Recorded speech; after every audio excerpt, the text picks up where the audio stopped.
السلام علیکم ورحمۃ اللہ وبرکاتہ۔ میں ہوں ڈاکٹر ماجد اور آپ دیکھ رہے ہیں 5 منٹ کی قرآن کلاس۔ تو میں آپ کو خوش آمدید کہتا ہوں۔ آئیے آغاز کرتے ہیں۔ سب سے پہلے ہم لفظی ترجمہ کی طرف چلتے ہیں۔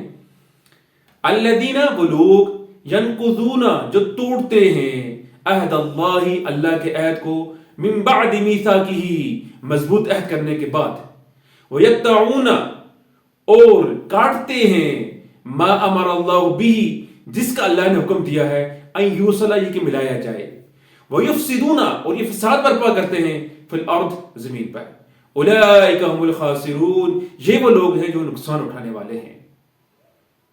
باہر ترجمہ کچھ اس طرح سے ہوگا، جو لوگ اللہ کے مضبوط عہد کو توڑ دیتے ہیں اور اللہ نے جن چیزوں کے جوڑنے کا حکم دیا ہے انہیں کاٹتے اور زمین میں فساد پھیلاتے ہیں، یہ لوگ ہیں نقصان اٹھانے والے ہیں۔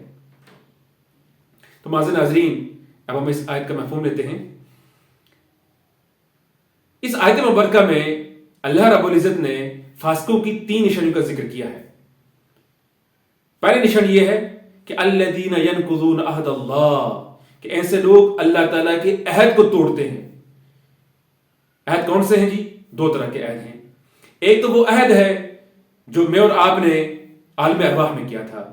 اللہ تعالیٰ نے فرمایا تھا الست بربکم، کیا میں تمہارا رب نہیں ہوں؟ تو ہماری ساری ارواح نے جواب دیا تھا بلا بلا، ہاں آپ ہی رب ہیں۔ وہ کوئی ہم نے رب سے ایک عہد کیا تھا کہ ہم اس کی تابعداری کریں گے، اس کو رب مانیں گے۔ تو جو بندہ اللہ تعالیٰ کے احکامات قبول نہیں کرتا تو گویا اس عہد کو توڑتا ہے۔ اور دوسرا عہد ہم نے کیا ہے لا الہ الا اللہ محمد رسول اللہ، یہ کلمہ پڑھ کے میرا مسلمان ہوئے ہیں، وہ اللہ نے وعدہ کیا ہے۔ اللہ سے کیا وعدہ کیا ہے کہ ہم اللہ تعالیٰ کی تعلیمات کے اوپر عمل کریں گے، نبی مہربان صلی اللہ علیہ وسلم کی شریعت مطہرہ کے اوپر عمل کریں گے۔ اگر ہم اس کو مطابق نہیں چلتے، اپنے زندگی اس کے مطابق نہیں گزارتے، تو ہم اس عہد کو بھی توڑ رہے ہیں۔ فاسقوں کی دوسری نشانی ہے کہ یقطعون ما امر اللہ به ان یوصل، کہ اسے کاٹتے ہیں جس سے اللہ تعالیٰ نے جوڑنے کا حکم دیا ہے۔ گویا یہ حقوق العباد کو ادا نہیں کرتے، صلہ رحمی نہیں کرتے۔ ان کی کوشش ہوتی ہے کہ وہ لوگوں کے درمیان تفرقہ ڈالیں، اور اسی طرح معاشرے کے اندر یہ اپنے مفادات کے حصول کے لیے کسی سطح پر بھی جا سکتے ہیں۔ پھر تیسری کی نشانی ہے وَيُفْسِدُونَ فِي الْأَرْضِ، یہ زمین کے اوپر فساد پھیلاتے ہیں۔ ظاہر ہے جو بندہ اللہ کے حقوق بھی نہ ادا کرے، بندوں کا حقوق بھی نہ ادا کرے، تو وہ زمین کا فساد پیدا ہوگا۔ اور ایسے فسادی لوگوں سے جب کہا جاتا ہے کہ تم فساد نہ پھیلاؤ، تو یہ کہتے ہیں ہم تو اصلاح کرنے والے ہیں۔ اصلاح کرنے والے نہیں ہوتے، دراصل یہ اپنے مفادات کے حصول کے لیے کسی سطح پر بھی جا سکتے ہیں۔